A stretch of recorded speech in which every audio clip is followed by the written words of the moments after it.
2GS, if anybody remembers that, which was a 65816 machine. And then there was the development of the 16-bit consoles, which was the Sega Genesis, which had a FM chip plus a very primitive sampling capability. The Sega Genesis had a 68,000 main processor and a Z80 processor, and it had a mutually exclusive communication bus between the two processors.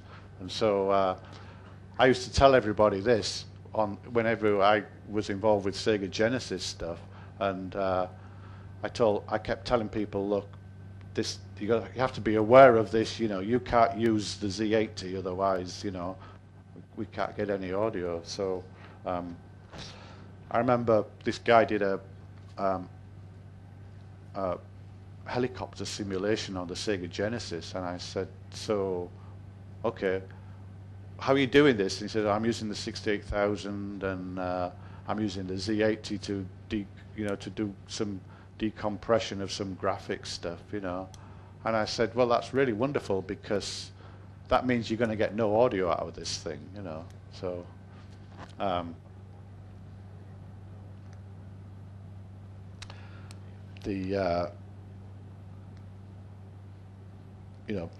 people have to really listen to the audio people when they talk about some of these issues.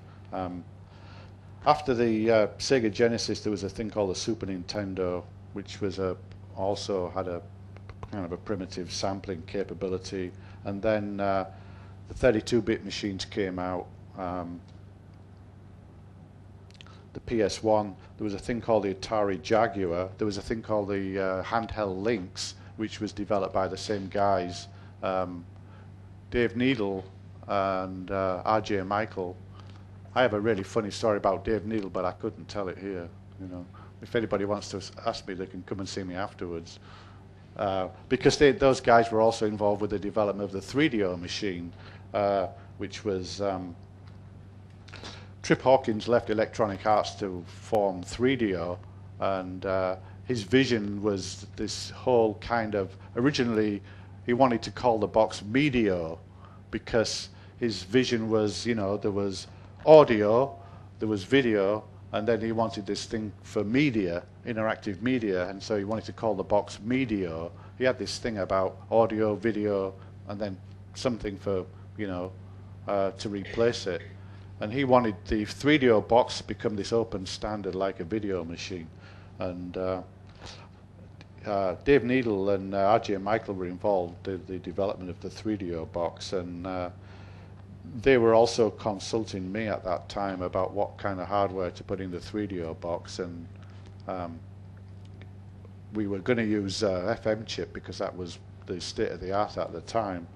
But as fate would have it, they kind of ran over budget with the design of the hardware, and so they ended up with virtually nothing for the audio on the 3DO box. And then they got the business model wrong on 3DO, and so that's why it died. The other thing that then happened was the N64 came out, and then we had the 64-bit machines, the PS2 and the Xbox, GameCube, and that's when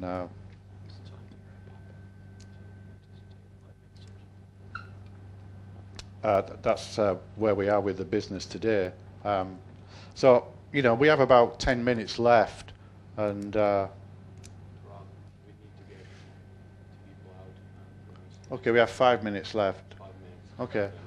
So if anybody, wants to ask any questions or is curious about any stuff, I have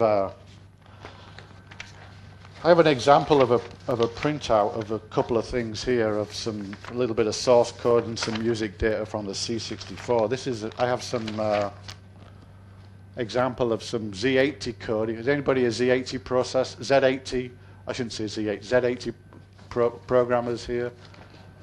Z80 was just an absolute dog to program. So if you didn't program it, you didn't miss anything. But I have some other stuff here, which is a lot of real nostalgic stuff from the early days of this portfolio that I kept that I never ever threw away, which is, I've got loads of stuff from all the old early games like Monty, and, I have like some reviews from some of the magazines and some of the interviews that I did, and this is that's a picture of me with Jules Holland, where we were at an award ceremony, and I have a little story about that I can't repeat here as well. So, if anybody wants to ask any questions about any of this stuff, then, feel free.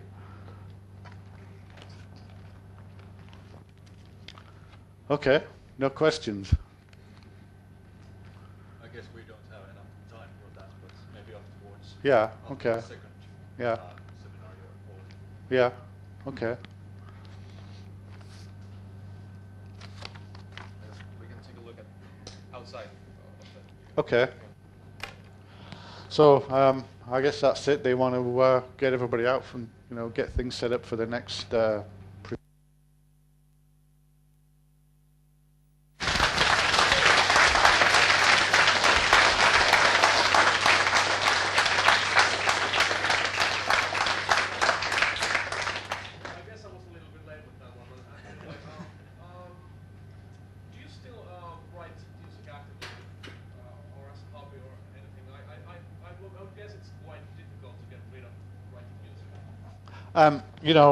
I think that. How many people in this room are musicians? Okay, you're the lucky ones, because music is just this.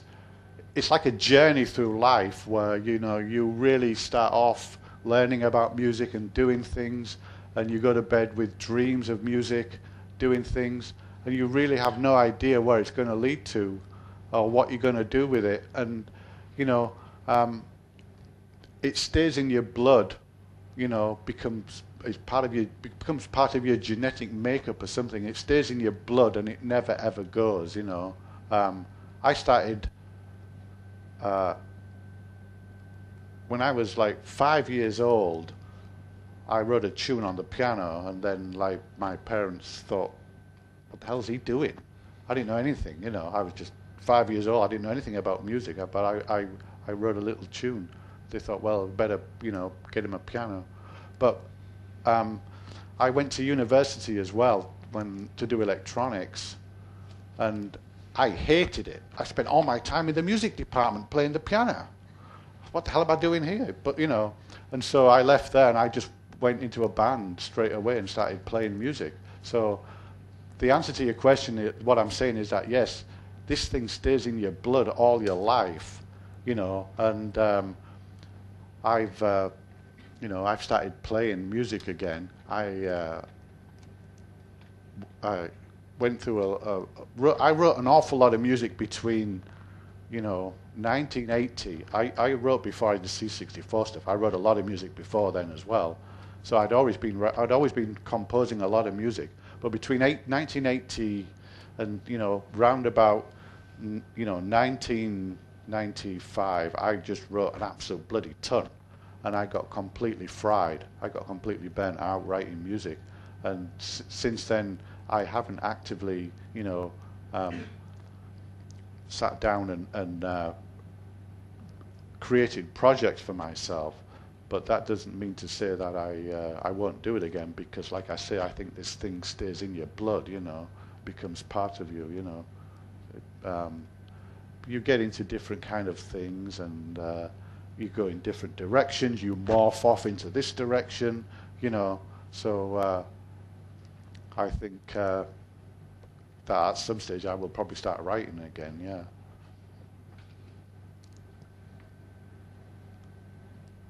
Okay. Thank you.